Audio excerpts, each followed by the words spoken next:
Lições da Bíblia.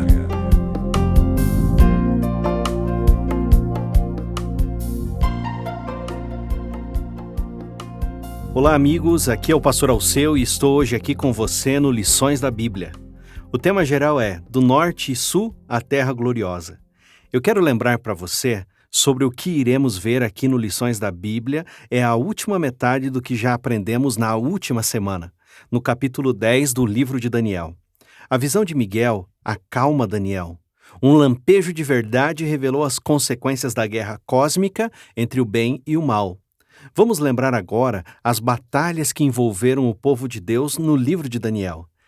Quero relembrar com você. No capítulo 1, há a vitória de Babilônia sobre Jerusalém e os utensílios do templo são levados para a Babilônia. Há em Daniel 3 a construção da grande estátua de ouro e o embate entre os hebreus e o governador da Babilônia. Os capítulos 3 e no capítulo 6, a liberdade religiosa é eliminada. Mas Daniel permanece ao lado de Deus. No capítulo 9, o Messias dos Messias aparece. No capítulo 10 do livro de Daniel, o conflito entre o bem e o mal está presente e o cenário é modificado para a grande guerra, em hebraico, Tesivá Gadol, verso 1 do capítulo 10. A luta pessoal e jejum de Daniel tem seu paralelo em uma batalha envolvendo poderes sobrenaturais, sugerindo então a natureza cósmica e espiritual do conflito que está por vir. Daniel 11, amiga, é cheio de detalhes. Você vai observar que a linguagem difere, de certa forma, daquela que é utilizada nos outros capítulos que contêm visões. Agora, em Daniel 11, que é o estudo desta semana aqui no Lições da Bíblia, você não vai ver nenhum animal ou chifre, nem outros símbolos que são normalmente usados. O que você encontrará? Você encontrará reis, lugares, intriga política que na verdade significam planos e conspirações. Essa parte da visão retrata inúmeros conflitos. Você ouviu bem. É um capítulo onde entramos na essência da guerra espiritual. Fique atento, mantenha o foco para não desviar do rumo e perder de vista o quadro completo. Sendo assim, surge uma pergunta. Qual é a perspectiva que devo estudar o capítulo 11 do livro de Daniel? Eu quero afirmar para você, é na perspectiva da esperança do Messias. Repito, é na perspectiva da esperança do Messias. E o que acontece no capítulo 11 é o mesmo que é observado no capítulo 2, onde a pedra destrói a base da estátua. No capítulo 7 de Daniel, o Filho do Homem recebe o reino, e em Daniel 8 e 9, o santuário celestial é purificado pela obra do Messias. Com esta perspectiva de esperança, podemos agora cuidar dos eventos que envolvem o capítulo 11. Sabe, a minha escritora preferida se chama Ellen White. Eu li um texto que sempre me vem à mente quando penso na guerra entre o bem e o mal. Diz assim: se pudessem ser abertos os nossos olhos, veríamos os anjos de Deus ao nosso redor. Os anjos maus aqui estão também, tentando destruir-nos, mas os anjos bons os afastam para trás. Está no livro chamado Cristo Triunfante, página 89. Embora você e eu estejamos inseridos na guerra entre Deus e seus anjos e o inimigo, nosso adversário e seus anjos, você pode ter uma certeza: Deus já venceu esta guerra. É uma questão de tempo para que o inimigo seja esmagado debaixo dos pés do Deus Todo-Poderoso. Você pode dizer um amém aí? O capítulo conclui com um final feliz, quando o Rei do Norte é derrotado pelo glorioso Monte Santo, Daniel capítulo 11, verso 45. Essa conclusão sinaliza o fim do mal e o estabelecimento do reino eterno de Deus. O tema geral, nosso tema geral, é do norte e sul a terra gloriosa. Hoje, vamos acompanhar as profecias sobre a Pérsia e a Grécia. A profecia é capaz de desvendar o futuro e apresenta a Dário os seus sucessores. O texto de Daniel, capítulo 11, verso 1, 2, diz assim: Os três reis são de origem persa. Nós estamos no reinado de Ciro, com o corregente Dario. Assim, os três reis seriam Cambises, Dario I, Xerxes, que você encontra no texto bíblico como o rei Assuero do livro de Esther, e o quarto rei é Artaxerxes. Não foi somente a tradição judaica que adotou essa interpretação. A história também confirma isso. Artaxerxes, como descrito na profecia, foi extremamente rico, e o texto bíblico diz que o quarto rei seria extremamente rico. O texto histórico descreve como o rei mais astuto de todos os seus predecessores. Ele subornou seus aliados das cidades gregas conquistadas, enfraquecendo-os ao criar dissensões, confusões entre eles. A menção a Artaxerxes é muito significativa. É ele quem marca o início das 70 semanas de anos e dos 2.300 anos, como você já viu aqui no Lições da Bíblia. Já aprendemos bastante, muito sobre o livro de Daniel, e creio que você é capaz de identificar o reino que substituiu o Império Persa. Se ainda não consegue, eu vou te ajudar. No capítulo 2, ele é comparado com o quadril ou a cintura de bronze. No capítulo 7, ele é apresentado como um leopardo com asas de ave e 4 cabeças. No capítulo 8, é um bode que anda sobre a superfície da terra sem tocar o chão. Já descobriu? Ainda não? O conquistador representado por essas figuras conquistou o mundo aos 25 anos e aos 33 anos de idade morreu com a febre do pântano. E o seu reino foi dividido pelos 4 generais, isto mesmo, o nome desse conquistador é Alexandre o Grande. Ele aparece em Daniel capítulo 11, verso 3. E o texto diz assim: Depois se levantará um rei poderoso, que reinará com grande domínio e fará o que lhe aprouver. Mas estando ele em pé, o seu reino será quebrado e será repartido para os 4 ventos do céu. Porém, não os seus descendentes, nem tampouco segundo o poder com que reinou, porque o seu reino será arrancado e passará a outros que não eles.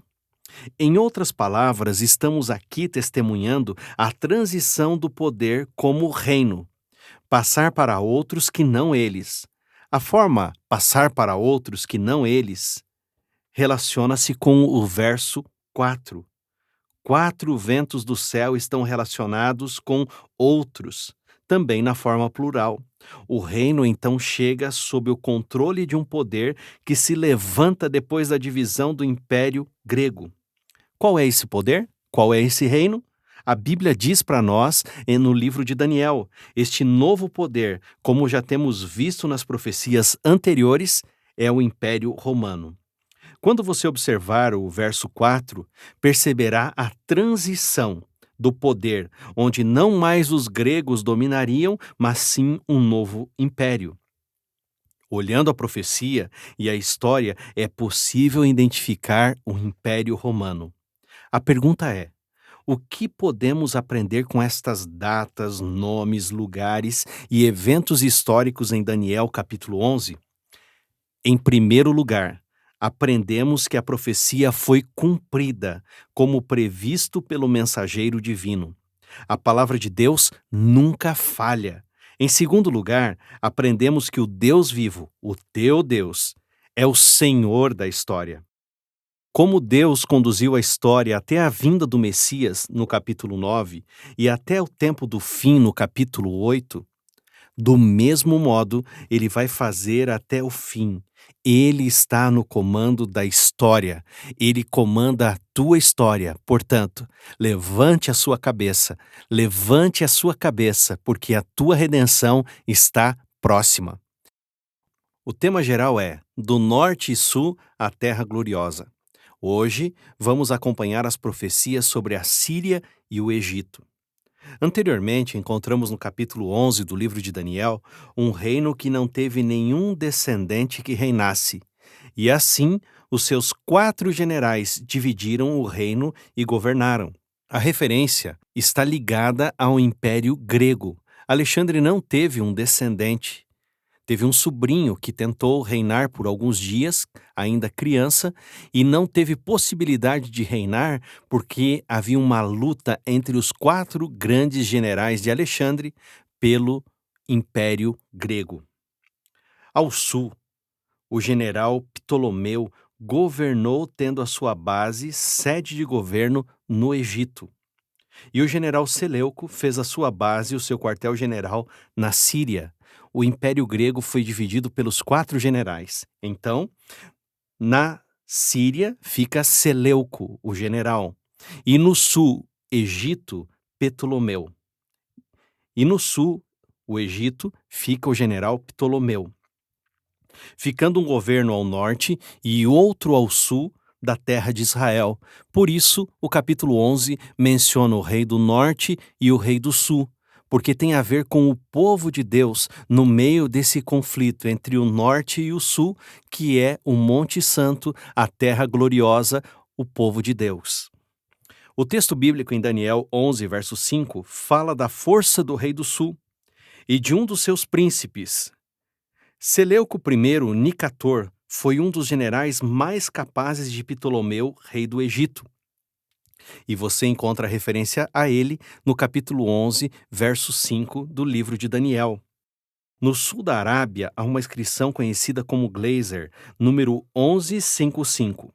Refere-se à guerra entre a Pérsia e o Egito, e chama os respectivos reis de Senhor do Norte e o Senhor do Sul, conforme lemos no livro de Daniel, capítulo 11. Agora o verso 6 do capítulo 11 do livro de Daniel está escrito assim: Mas ao cabo de anos, eles se aliaram, e a filha do rei do sul virá ao rei do norte para fazer um tratado. Ela, porém, não conservará a força do seu braço.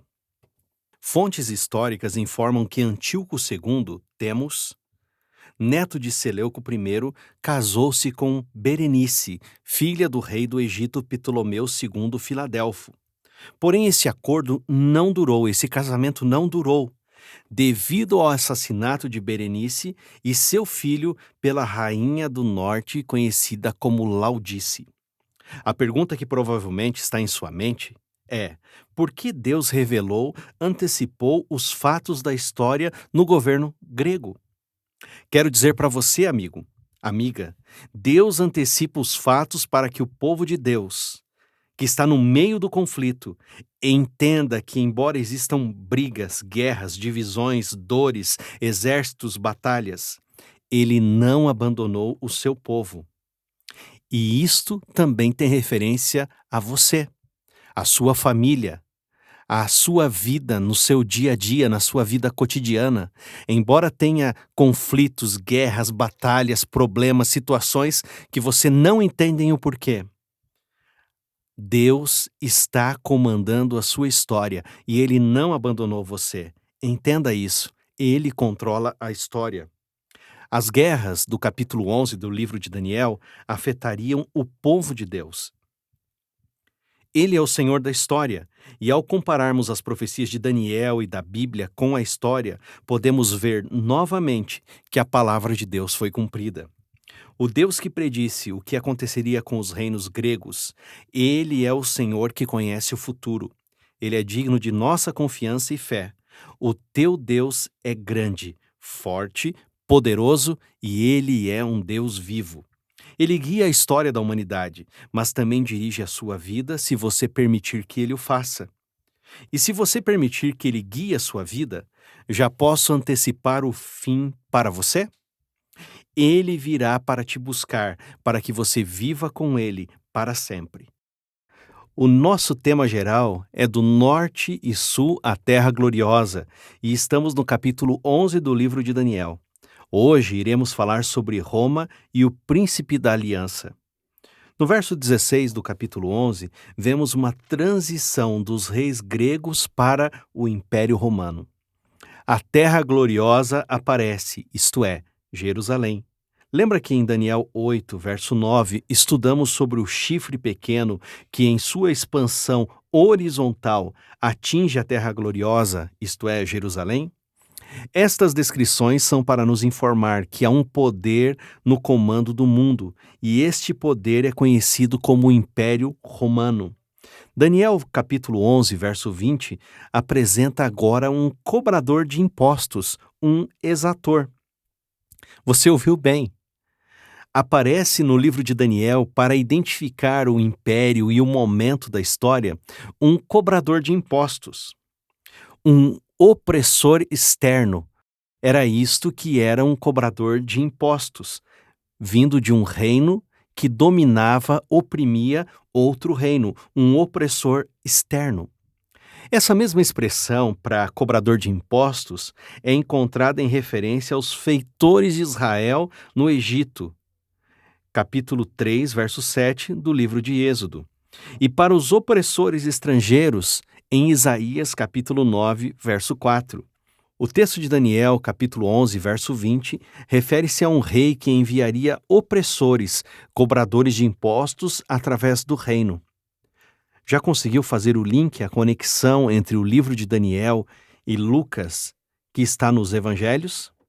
Quando fala do recenseamento de César Augusto, no qual envolveu José e Maria, que estava grávida de Jesus, Lucas capítulo 2, verso 1, César Augusto governou por mais de 40 anos. Morreu no ano 14 depois de Cristo. Os historiadores escrevem que morreu de forma pacífica. O verso 21 do capítulo 11 agora apresenta um substituto para aquele que enviou o cobrador de impostos. E fala que seria um rei vil, um homem vil. César Augusto, a história diz assim, foi sucedido por Tibério. Os fatos o apresentam como alguém excêntrico, incompreendido e não apreciado. Os historiadores Sêneca e Tácito escrevem sobre Tibério como um homem extremamente vil, e essa é a marca, o registro dele na história. É impressionante, não é? Que o texto bíblico fala que o príncipe da aliança seria quebrado, Daniel capítulo 11, verso 22. Aqui é possível fazer uma relação com o texto de Daniel, capítulo 9, verso 25 e 27, e Mateus 27, 33 e 50, falando sobre o sacrifício seria cortado e a morte de Jesus na cruz do Calvário. Quem é o príncipe da aliança? Eu já falei para você. Quem é esse príncipe que foi quebrado no período do Império Romano? Já mencionei agora há pouco para você. Quem é esse que foi morto por um homem vil? Amigo, amiga, não há como negar através do texto bíblico e da história que Jesus morreu a morte de cruz. A cruz era um instrumento de punição utilizada pelos romanos. Foi quando Tibério governava e, sob a ordem do seu procurador na Judéia, Pôncio Pilatos, que Jesus foi crucificado no ano 31 da nossa era. Sabe, as Escrituras não falham, elas são precisas. Por quê? Porque Deus não esqueceu de você. Com amor eterno Ele tem te amado e com bondade Ele tem te atraído. Que Deus continue abençoando você. O tema geral é do norte e sul, a terra gloriosa. Hoje o nosso tema é sobre o próximo poder e vamos perceber que o que está escrito no capítulo 11, versos 29 a 39 do livro de Daniel, fala sobre o que o rei do norte fará. Tem muitas, mas muitas semelhanças com o chifre pequeno e até a linguagem é semelhante e você vai perceber hoje aqui. Quando você olha, observa a estrutura do texto bíblico e do simbolismo e a referência norte e sul implicam em um conflito de natureza espiritual. Sabe que na Bíblia os profetas identificaram o mal e as tragédias como vindas do norte. No livro de Isaías, capítulo 14, verso 31, o profeta Isaías fala assim: Tu, ó Filistia, estás toda derretida, porque do norte, preste atenção, porque do norte vem fumaça, e não há vacilante nas suas fileiras. Jeremias também falou sobre o reino do norte.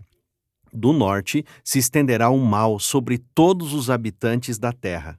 A linguagem tem sua origem na ameaça proposta pelos exércitos babilônicos que subiram sobre o crescente fértil. e desceram pelo norte. Babilônia, a grande usurpadora, rapidamente foi assimilada na imagem do norte. Jeremias capítulo 46, verso 25 e 26, diz assim: Diz o Senhor dos Exércitos, o Deus de Israel: Eis que eu castigarei a Amon de Tebas e a Faraó e ao Egito, juntamente com seus deuses e os seus reis, sim, ao próprio Faraó e aos que nele confiam, e os entregarei na mão dos que procuram a sua morte, na mão de Nabucodonosor, rei de Babilônia, e na mão dos seus servos. A ligação entre Babilônia e o norte depois encontrou confirmação na literatura do Antigo Oriente Médio. Veja, na mitologia cananita, o deus Baal residia no norte. A referência ao norte, seja ela através de Baal ou Babilônia, carrega implicações religiosas e expressa a ideia de totalidade e espaço terrestre. Quando você separa as referências, tanto ao norte como ao sul, tem seus próprios significados. O norte é a representação bíblica do mal, que usurpa Deus. O chifre pequeno, que nós já vimos aqui no Lições da Bíblia, vem do norte. Há uma referência similar de Babilônia no livro do Apocalipse, chamando o chifre pequeno de usurpador de Deus, e também Babilônia. Isto está escrito no capítulo do Apocalipse 14, verso 8, capítulo 16, verso 19, 17, capítulo 17, verso 5, capítulo 18, verso 2, 10 e 21. Deixa eu mostrar para você, agora, a relação entre o rei do norte e o chifre pequeno. O rei do norte desafia a Deus e procura tirar Deus do seu lugar, isto é, usurpá-lo. Daniel capítulo 11, verso 36 e também 37. No capítulo 8 de Daniel, o chifre pequeno se levanta para as hostes celestiais, contra o príncipe dos príncipes, no verso 25. A segunda característica do rei do norte é assim: ele profana o santuário e ele neutraliza, ele aboliu o sacrifício diário, como vemos em Daniel capítulo 11, verso 31. Agora, em Daniel 8, o chifre pequeno profana também o santuário e tira o sacrifício diário. O rei do norte, e essa é a terceira característica, se estabelece ele mesmo na terra gloriosa. Uma expressão simbolizando a Palestina, o território ali que envolvia também Israel. E ataca a Santa Aliança, verso 28 e 30 do capítulo 11. O chifre pequeno, agora, cresce em direção à terra gloriosa. Percebe as semelhanças? E ele faz mais, ele destrói o povo santo. A quarta característica é que, como o rei do norte, o chifre pequeno do capítulo 8 se origina do norte. Verso 9 do capítulo 8 de Daniel. A quinta característica é esta: o rei do norte e o chifre pequeno morrem a mesma morte. O rei do norte chega ao seu fim sem a ajuda de ninguém, Daniel capítulo 11, verso 45, enquanto o chifre pequeno será destruído, mas sem auxílio de mãos, uma referência aos textos de Daniel. O fim vem pela mesma mão, uma mão superior à mão de Deus. O poder do norte e o chifre pequeno, portanto, apresentam os mesmos traços característicos, o mesmo comportamento, vêm da mesma direção e partilham a mesma morte trágica. Finalmente, eles cobrem o mesmo espaço de tempo, se estendendo desde a queda do Império Romano até o tempo do fim. Concluímos então que o rei do norte e o chifre pequeno representam o mesmo poder, desfrutando de reconhecimento político e exercendo prerrogativas divinas. Você deve estar dizendo agora: ok, pastor, eu entendi. O norte é uma referência à Babilônia e ao chifre pequeno. Agora eu estou com uma pergunta aqui, pastor. E o sul? Quem é o rei do sul? Porque a Bíblia fala do rei do norte e fala do rei do sul. Quem é o rei do sul? O sul simboliza na tradição bíblica o poder humano sem Deus. O sul simboliza o Egito. Isto está em Daniel capítulo 11, verso 43. Especificamente, Faraó em sua rejeição orgulhosa. Lembra do livro de Êxodo? Capítulo 5, verso 2. Quem é o Senhor, para que eu ouça a sua voz? Não conheço o Senhor. O que o sul representa na profecia bíblica? Um deslocamento da fé em Deus para a fé na humanidade. Percebeu? O norte representa o poder religioso ocupando o lugar de Deus, enquanto que, por outro lado, temos o sul representando o esforço humano que rejeita Deus e tem fé na humanidade. O que escolher diante do rei do norte e do rei do sul?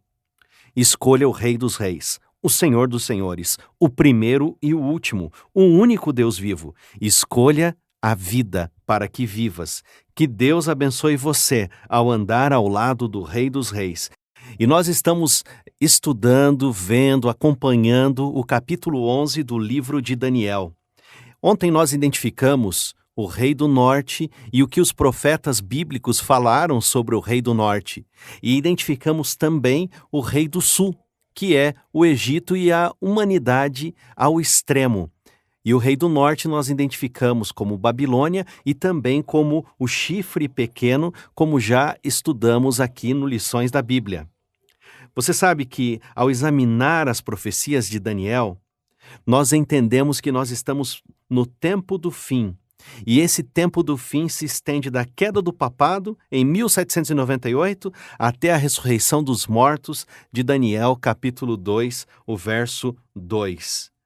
Algumas referências ao Rei do Norte e ao Rei do Sul no livro de Daniel, capítulo 11, que é o nosso tema aqui dessa semana.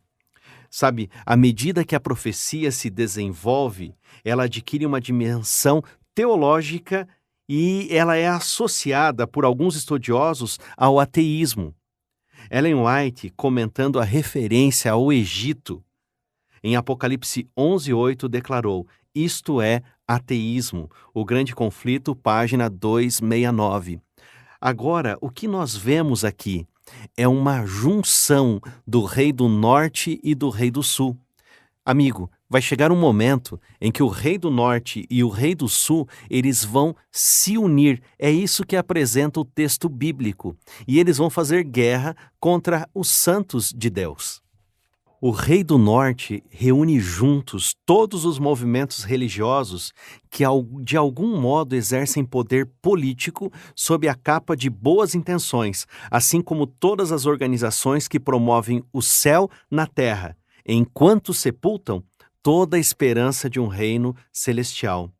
Os desenvolvimentos recentes confirmam a profecia de Daniel muito bem. Os líderes mundiais enfrentam o desafio de fundir agora seus poderes em uma nova ordem mundial. Um desenvolvimento que dificilmente alguém poderia ter imaginado alguns anos passados. Aconteceu tudo tão rápido. A indestrutível cortina de ferro caiu. O coração do comunismo não é senão agora uma lembrança antiga. A antiga utopia de Babel tem sido revivida a cada dia, e unidade é de novo uma possibilidade. Tudo o que precisamos é um líder, é este o pensamento. Tudo o que precisamos é um líder, aceito por todos e que seja leal, independente das nações, que são poderosas. A batalha descrita pelo profeta não se refere diretamente ao moderno Estado de Israel. O templo, você sabe, não existe mais. Alguns pintam o Armagedon na Palestina, cercada por gente de várias religiões, e à primeira vista você olha e parece que é tudo muito bíblico. Poderia até ser feito um filme sobre esse movimento que é descrito por aí, chamado Armagedon. Mas eu quero dizer para você, o Armagedon não tem nada a ver com o moderno Israel. Armagedon é a nossa batalha, é a luta entre duas mentalidades, duas concepções de felicidade e religião. Por um lado, nós dependemos dele para a salvação e felicidade. É a esperança no reino do céu. Por outro lado, é a ilusão da nossa autossuficiência, nosso poder de construir um mundo de paz e felicidade. A batalha, amigo, amiga, é tão velha quanto o mundo. Dos ramos sedutores da árvore do Éden, ele tem se espalhado pelas sucessivas eras até o presente. Qual é a batalha? É a batalha de cada pessoa no momento da decisão de voltar para Deus. A batalha do Armagedon vai atingir seu pior estágio nos últimos dias, quando no meio das multidões inflamadas com sua fé no Deus concreto da carne, o povo de Deus vai se agarrar à esperança no Deus invisível. O verdadeiro campo de batalha é o mundo inteiro. E por isso Daniel antecipa os fatos que ele recebe de Deus no capítulo 11. E ele abre todo o panorama, ele abre a cortina e mostra para você, mostra para mim, mostra para nós que há um Deus no controle de toda a história. Amigo, amiga, se aproxime de Deus, busque a Deus. Você está entendendo, você está compreendendo cada vez mais a palavra, as profecias que Deus deixou para a nossa segurança e para os nossos dias de esperança. A perspectiva aqui é uma só: vamos nos manter na expectativa da esperança da palavra de Deus. Lembre, o céu e a terra podem passar, mas as palavras de Deus jamais passarão. Que Deus te abençoe. É interessante que, pelo menos em relação a Daniel, capítulo 11, verso 29 até 39, Martinho Lutero, o reformador, tem identificado a abominação desoladora de Daniel, capítulo 11, verso 31, com o papado e suas doutrinas e práticas. Portanto, a correlação de Daniel 11 com Daniel 7 e 8 reforça a visão de Lutero e de muitos estudiosos da Bíblia, de que a instituição do papado e seus ensinamentos constituem o cumprimento dessas profecias na história. Nesse sentido, Ellen White declarou: nenhuma igreja, dentro dos limites da jurisdição romana, ficou muito tempo sem ser perturbada na experiência da liberdade de consciência. Mal o papado obteve poder, ele estendeu os braços para esmagar todos os que se recusassem a reconhecer-lhe o domínio, e uma após outra, as igrejas se submeteram ao seu governo. O Grande Conflito, página 62. Amigo, nós aprendemos muitas coisas essa semana aqui no Lições da Bíblia. Aprendemos sobre os reis, a localização, a terra gloriosa, de onde vem o rei do norte, quem é o rei do sul também. E nós aprendemos algumas coisas. Eu quero compartilhar com você o que eu aprendi esta semana estudando o capítulo 11 do livro de Daniel. A primeira coisa que eu aprendi é que a perspectiva que eu e você devemos estudar o capítulo 11 é a perspectiva da esperança do Messias.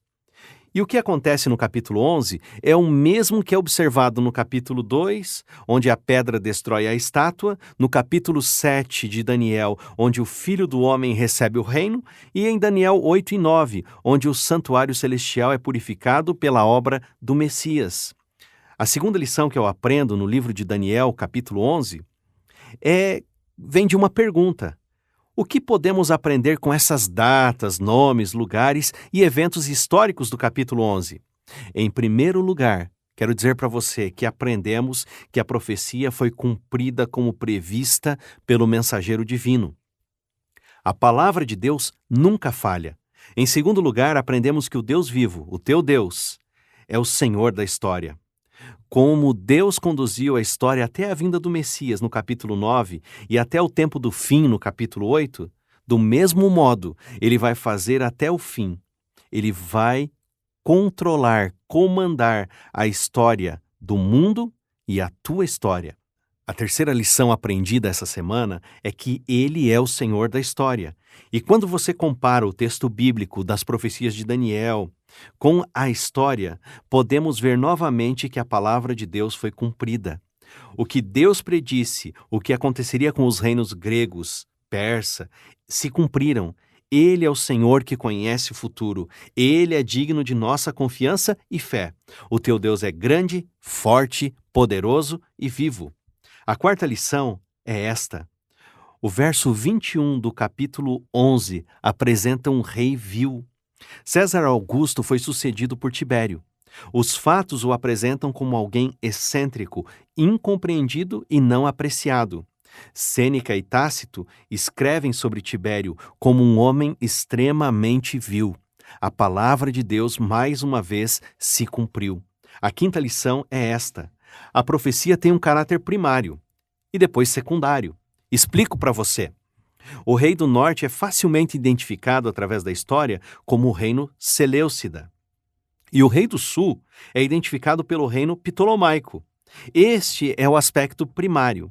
O aspecto secundário é que o rei do norte é identificado como a oposição a Deus através do chifre pequeno, e o reino do sul é identificado pelo humanismo.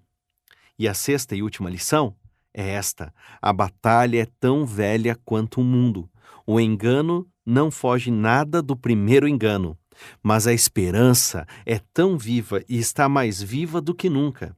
Deus coordena a história, a profecia não falhará e ele não tardará a vir. Prepare-se, vivemos no final da história da humanidade. O reino de Deus está prestes a ser estabelecido. Que Deus abençoe você. Eu espero você aqui amanhã no Lições da Bíblia. Você ouviu Lições da Bíblia.